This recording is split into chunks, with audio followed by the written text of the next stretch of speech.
26 minutes before 11 o'clock. The morning is going by fast. I don't know if maybe it's because it's raining outside. You're just enjoying the day, right? I think so. A lot of activity out there. What do you do? What do you do? I mean, where do you find yourself being introspective? In the car? Sometimes I do. Maybe sitting outside on a sunny day, or maybe sitting inside looking at the rain on a rainy day like today, right? In the shower sometimes, too. Your mind just kind of mind wanders anyway. Mine does. You know, we all wonder about spirituality. I know we have people out there who say they know that they know that they know, and I don't know that they don't know. all I know is that I think it's probably part of the human condition for us all to wonder. That's probably honest, I think. But sometimes when somebody writes or somebody talks about spirituality, there's something that rings true, if that makes sense. You know, it's just like it makes sense or it rings true. I don't know if Debbie Ford was ever on our show before. She wrote a book called Your Holiness, Discover the Light Within. And her sister, Arielle Ford, is on to talk about it. Arielle is a very accomplished person in her own right. She's a leading personality in the personal growth and contemporary spirituality movement. They both must have been gifted the same way, huh? I think so. A celebrated love and relationship expert, a speaker, co-creator, and co-host of Evolving Wisdom's Art of Love series. And she's talking about her sister, Debbie's book, Your Holiness, Discover the Light Within. I don't know much about Debbie's passing except her date she passed on February 17th, 2013, according to my notes. And that's all I know is what my notes say. So let's go. Good morning, Arielle. Thank you for being on our show. Thank you. How are you guys? I'm good. Where are you calling from? I'm in San Diego, where it's not raining. It's nice and sunny so far. So were you and Debbie on the same life path? Yes, we were both authors and speakers and teachers, but we taught very different things. Debbie taught people how to embrace their dark side, their shadow self, which is generally the stuff we don't like about ourselves, the fact that we may be angry or jealous or envious or difficult people. Right. And I teach people how to find love and how to keep love. Oh my gosh! So it's like yin and yang. But what was the reason for embracing the darker self? Well, Debbie was a drug addict in her early years, and she finally got to a treatment center and got healed and got sober. But then she decided she wanted to really feel good about herself, to really create a dream life. And she started studying transpersonal psychology and looking into ways that the human mind works. And what she discovered is that all of us have this negative voice in our head that tells us sometimes we're not good enough or we're bad or we're not deserving. And she wanted to get underneath that to see what the source of that is and how to flip it around. And that's what she was able to do. She was able to see that as human beings, we want to embrace our goodness, all the good qualities about ourselves, but also find gifts in the stuff that we would say is our dark side. That's interesting. So it's a really deep subject, and she wrote a book called The Dark Side of the Light Chasers, which she was on Oprah many times, and the book was #1 on the New York Times list. And so that was her whole work for many, many years. And now, even though she died 5 years ago, she has a brand new book out called Your Holiness. And if you've got a minute, I'll tell you the crazy, crazy story of how we found the book. Yes. Oh, my God. I didn't know there was a crazy story. Well, see, have you ever heard of James von Praagh? Do you know who he is? No. Do you, Robin? All right. No, I had found out from your narrative. Right, so he's probably the most famous medium in the world. He talks to dead people. The movie The Sixth Sense was about his life. The TV show Ghost Whisperer was based on his life. Oh, wow. So that's what he does. And he's a longtime family friend. And last year, he moved to San Diego, and he called me up, and he said, hey, I've just moved to town. Why don't you and your husband and your mom come for a visit? And I'll give you a reading with Debbie. We can talk to her from the other side. So that's what we did, and Debbie popped in through James immediately and started telling me that I needed to write a prayer book with her. And I immediately said, no way. I don't want to write my own books, let alone try and write your books. It's not going to happen. And anyway, to make a super long story short, wow. she was super insistent. All she kept saying was, Arielle, you have to write a prayer book with me. So finally I said yes, because I knew she wasn't going to go away until we did say yes. And on our drive home, my husband said to me, I remember your sister telling me she had written some prayers. Why don't you call her office? Maybe they have copies of them. So that's what I did. And what I discovered was not only did they have copies of her prayers, before she passed, she had written an entire manuscript. It was an entire prayer book. So they sent it to me. I read it. It was the most beautiful thing I've ever read, because it's not just original prayers, but it's also prayers by Marianne Williamson and Emmett Fox. And throughout the entire book, she tells you how to use prayers to transform your life, to create the life of your dreams. And that's the book that's just come out. It's called Your Holiness. Oh, my gosh. Okay, I didn't realize that. Okay, so tell me, I have so many questions. Is it okay that I just kind of jump into all? Yeah, go for it. Okay, and Sure. so I'm asking you, and I don't want to be unfair to the book, because the book obviously is what we're here to talk about. But I wonder about prayer. I believe it works, but I often wonder why. Why do we need to ask for something if we need it? I mean, you would think that God would just say, "Oh my gosh, you need this. Let me give it to you." Well, I'm not sure I know the answer to that question, but I can tell you why it worked for Debbie. Because we grew up in South Florida, by the way. We're both from Hollywood, Florida. And I was a Gator long ago. Oh, wow. Go Gators. Go Gators, right? And what happened was she was in her 4th drug treatment center, and she was about to leave. She was going to go in search of drugs, but instead she decided to lock herself in the bathroom, get down on her hands and knees, and really pray for the first time in her life, pray for the ability to stay one more day in the treatment center, because she knew if she kept using drugs, she was going to die. And as she was sort of sobbing hysterically on this dirty bathroom floor, she had a spiritual awakening. She actually felt a sense of peace and calm come over her, and she felt like her prayers had been answered. And that's really how she got sober, just sort of one day at a time, praying for strength and support and guidance. And she began what she called her love affair with God. It was non-denominational. It wasn't any specific religion. Just every day she would pray for strength and wisdom.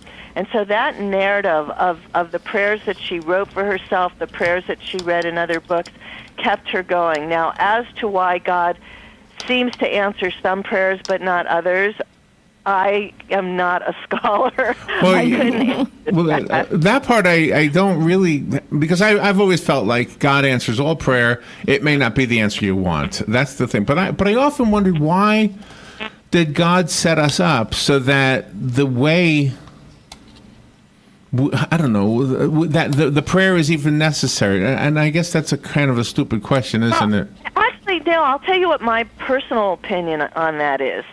So I really believe that if you're asking for prayer like, "Dear God, please send me $1 million," right. I don't actually think that's prayer. For me, prayer is a prayer of gratitude. Dear God, thank you so much for all the abundance in my life. So I'm not being specific. I'm just grateful that I have enough clean air to breathe. Pretty much my water. prayer. That's my prayer right there. Yeah. Right.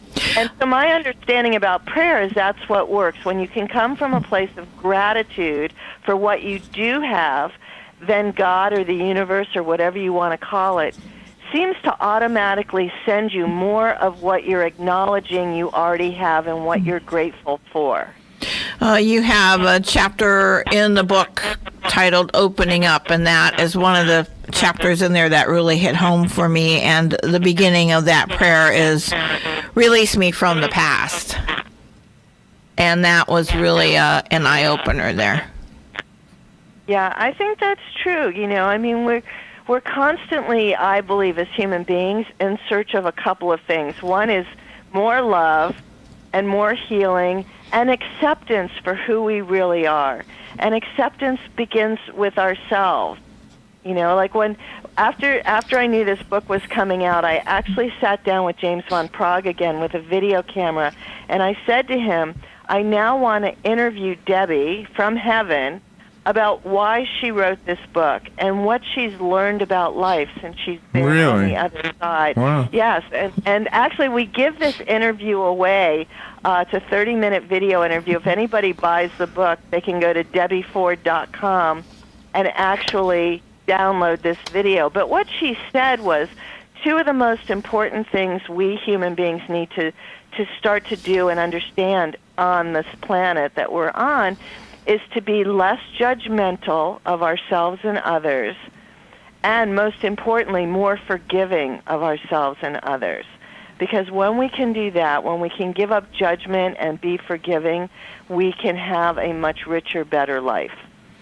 Is there a playbook on how to do that? I've often wondered. What we saw yesterday? We saw that movie called I Can Only Imagine, and there's a strange relationship between the father and the son, and the father finds God and says, God can forgive me or something, but the son says, but I can't. And so I often think that about some things in my life. I often say, okay, I'm not Jesus, so I don't know that I can forgive everybody. I'll leave that up to Jesus. I'm going to hold on to my grudge or whatever it is. Yeah, I think the way to approach it is if we can find a way to forgive somebody. It doesn't mean we need to forget. It doesn't mean we need to keep toxic people in our lives. But the forgiveness is for ourselves. It's like there's this old saying that if you can't forgive somebody, it's like drinking poison but hoping it's going to hurt the other person. We're hurting ourselves when we don't forgive. I like because, that. The truth is, people come into our lives, I believe, to teach us certain lessons. And sometimes those lessons are really hard. We all have friends and family and relatives and coworkers that drive us nuts. It's just kind of how life is set up. We're not going to love everybody. But if we can forgive ourselves and forgive them, we can do what my friend Marianne Williamson says, which is to keep your heart open, but your doors locked. You had said in that first reading, other relatives would come through, and it wasn't just focused on Debbie. What did the other relatives have to say? Did they have a need that needed to be filled? Yeah, no, we actually didn't film them. We did. My father and my stepfather came in. My husband's parents came in. Different friends came in and out with messages, but mostly it's like, we're here. We're looking after you. If you need anything, just ask us. Because it turns out that our dead ancestors really do want to help us, but they don't do it unless we ask. So sometimes I'll ask my sister, it's like, I'm really having a problem figuring out such and such. Could you send me a sign, or could you come to me in a dream? And she does. Really? And so can a person on the other side, I don't know, pull strings? For lack of a better way to ask, I don't know. I actually believe they can. I think they have powers that we're not aware of, or that we don't know how to access here. But certainly my experience has been that they have some kind of heavenly superpowers that can help us if we ask for their help. I know I've written a lot about what happens when one half of a soulmate couple dies and the other one's still alive, and they've asked their dead spouse to send them a new husband or wife, and then they've met somebody through unusual circumstances. And I actually wrote a book that I give away for free on this entire topic. It's called, you could get it online at loveontheotherside.com, loveontheotherside.com. And these are all true stories. Like it happened with my 80-year-old mother-in-law. She'd been married for 55 years. Wow. And then her husband died, and 5 years later, when she was 80, she didn't want to be alone anymore. Wow. And then her dead husband sent her a new soulmate. Does that work for divorced couples too? Because I'm divorced. But is your ex-wife dead? No. But I was wondering if I could call her up and say, hey, you got any friends? Yeah. You know what? That could be dangerous. One of the other interesting things that you wrote about was that Debbie did want to do a prayer book, but her editor talked her out of it, and then he felt guilty. Yeah, so what happened was after my sister's office sent me the unpublished manuscript and I read it and I saw how good it was, I called Debbie's editor at Harper One, Gideon Weil, and I was about to tell him about the reading with James von Praagh and all of that, but as soon as he heard my voice, he stopped me and he said, "Oh, Arielle, I've been feeling so guilty for the last 4 years. Your sister always wanted to write a prayer book and I always talked her out of it." And I started laughing, and Really? I said, "Well, open your inbox because I just sent it to you." And then they bought it days later Wow. because he had seen it, and he had told her, "No, you need to stay in your lane and keep writing books about the dark side." Arielle, let me ask you something. James von Praagh, when he was the first time when he was channeling, I guess, I don't know if that's the right word, Yes. channeling your sister said to you, I want to write a prayer book together, but it sounded like it was more, maybe James misinterpreted. Maybe he was saying, "Look, I wrote a prayer book. I need you to help me get it out there." Yeah, well, I think the fact that the key word on this was prayer. It was a prayer book. And fortunately, all I had to write was the 5-page foreword, which shares the story of how we found it. So I was very relieved that I didn't have to figure out how we were going to write a book together, because our writing styles are different, and of course she's not available to me unless James is present, and he's a really busy guy. Can I ask you this? I'm just curious. Your sister obviously was very close to you. Did her passing and this conversation, I don't mean the one with us, I mean the one with her, the ones with her, did that change your thinking on the afterlife? Well, I was always a believer in the afterlife because as a child I had experiences of sort of knowing stuff and being in touch with dead relatives. So it wasn't all that new to me, but this particular reading was such a healing for me because even though I knew her spirit and her soul still existed on the other side, I was always sort of missing her physical presence. But now that we have this book and I hear her personality coming through James when he's talking to her, as you can see on that video, or reading her words, which are so Debbie, I now feel very close to her. And in fact, a friend of mine said to me, I was trying to explain it to a friend, and I said, it's kind of crazy. In some ways, we're as close or even closer than we ever were when she had a body. And my friend said to me, well, somebody once asked Yoko Ono, what was it like for her after John died? And Yoko Ono said, before John died, we were together 90% of the time, and now we're together 100% of the time. Wow. Gosh. I had a dream about Yoko last night. Isn't that weird? You did? Yeah, I don't know what it was, but I just remembered I had a dream. That's crazy. That's crazy that you Channel. Wow. I do like the fact that some chapters are preceded by a prayer and others are not. Yes, so she wrote a lot of prayers, and some are very short, as you can see. They're only 4 or 5 lines, and then some are a couple of pages. But all of them are really easy to understand. There's no religion. I'll read you one really short one that's so simple. It says, let me know God's grace. Let me see God's face. Let me feel God's love. Let me return to God's embrace. Oh, my. Simple, beautiful, remind you that you're not alone. None of us are alone, even though there are times when we feel like we're alone.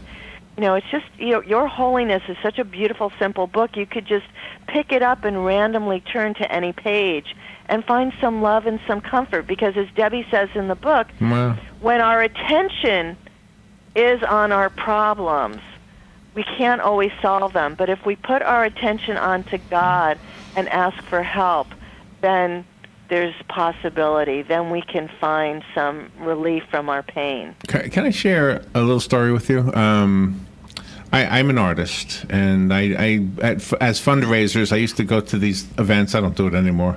Please don't call me to ask me to do this. But I used to sit and then sketch people. And every once in a while, I am not making this up. If I was sketching for, let's say, 6 hours and it was 23 degrees out, well, that's a little exaggeration, 32, let's say. Yeah, it was cold. It was really cold. I would not feel the cold until after we were done, and then I'd be freezing. I could sit 6 hours out in the cold sketching kids. And every once in a while, and I think it's because you focus, and every once in a while, as I'm focusing on the person I'm drawing, I would get a minuscule vision of something. And there was one time I said to a guy, "Are you a firefighter?" And he says, "Oh my gosh, how would you know that? Why would you ask that?" And I said, "I don't know. I just got a flash. I'm not psychic. It's just that once in a while when I'm focusing on somebody." All right, so what that has to do with what you're talking about is this. I also have a sister who died. And her husband asked me if I would do a nice portrait of the two of them. And I put it off and I put it off because I was so, I don't know, it was too close. I didn't want to be, because when you do somebody's portrait, I mean, you're literally touching their face. Well, not literally, but almost touching their face. You're capturing them. You're touching their eyes. You're touching their nose. It's weird. I know it's just a picture, and it's just in my case, it was pastel. And so when I finally got to doing it, I am telling you, there was a connection, almost like what you're saying that James goes through. Although I can't swear to that, but it felt like that. I don't know. That makes perfect sense to me, because so many of us live in the world that if I can't see, hear, smell, taste, or touch it, it doesn't exist. But the truth is, there's all this scientific evidence that we do have precognition, we do have a sixth sense, that there are other realms out there. It's just like, think about the law of gravity, right? You can't go outside and say, "Oh, there's the law of gravity, I can see it." Right. And yet we know and trust that it's always working. Well, so is our connection to the divine. Even we may not be experiencing it right now, it's still there. Yeah. So, as you dreamt about Yoko last night, maybe you time traveled into the future of this interview that we're doing right now. Or, maybe your sister was whispering in your ear, giving you information about somebody you were having a conversation with. So we don't know for sure, but that's what I like to believe. Has Debbie expressed to you, this is, I don't know, from the other side, the liberation from drugs, because I always think once we die that whatever's weighing us down on this side is gone. We haven't talked about it because she had probably 25 years of sobriety before she passed, so that was no longer an issue for her. Oh, okay. Mostly when we do talk now through the channels, it's really, I'm always curious, like, well, what are you doing all day? What do they do? Well, for her, she's still teaching. She's still whispering in people's ears. She has hundreds and hundreds of coaches that she's trained, and then there are people she's never even met but that are reading her books. So I get emails and calls all the time from people I don't know saying, "Your sister came to me in a dream last night," or "I was reading one of her books and I heard her speak and she told me to do such and such." So she is still very much a teacher. I think, does it seem possible she was on our show? I'm looking at her picture and it looks so familiar to me. Mm-hmm. Not the cover. She wrote 10 books. So it's very possible she was on your show at some point. Yeah. Did she choose the picture for the cover? I mean, sometimes women are squirrely about what pictures to use. Such a great question, because Debbie always hated her book covers. Always. She was never happy with them. And this was a picture that was taken, like 6 or 9 months before she passed. She was in Denmark teaching, and she did a photo session with a photographer there. So this was a picture that was never used publicly, which we found and sent it to the publisher, and we sent it to her. And so when I was interviewing her via James, I said to her, "Are you happy with your cover?" Because that was always such an issue for her. And she said, "Yes, but I think the cover should have been white with the photo, not black. So when the paperback comes out, we're going to reverse the cover colors." Oh, yeah, but then the starry light stuff won't stand out. Yeah, I love this one. Oh, yeah. Yeah, we'll be able to do it with gold stars. They've actually started figuring that out. Yeah. I have enjoyed this conversation so much. Thank you for talking to us today. The book is called Your Holiness. It's written by Debbie Ford. Our guest is Debbie's sister, Arielle Ford, Where are you? Did I ask you this? Oh, you're in San Diego. Yeah, I'm in San Diego. Yeah. Well, thanks. It was really fun talking to you guys, and I just want to remind anybody if they want to get the video interview with Debbie, just go to DebbieFord.com. Oh, I'm going to do that.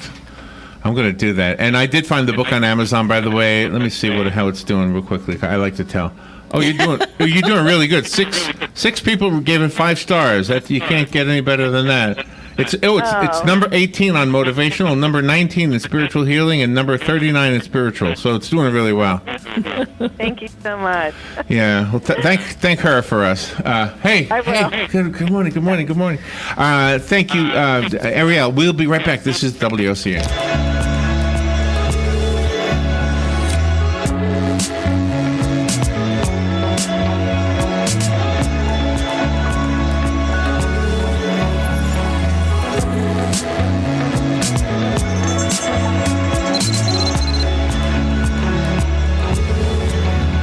Broadcasting from the Paddock Mall Studios, this is WOCA, Ocala, Gainesville, The Villages, 1370 AM, 96.3 FM, The Source.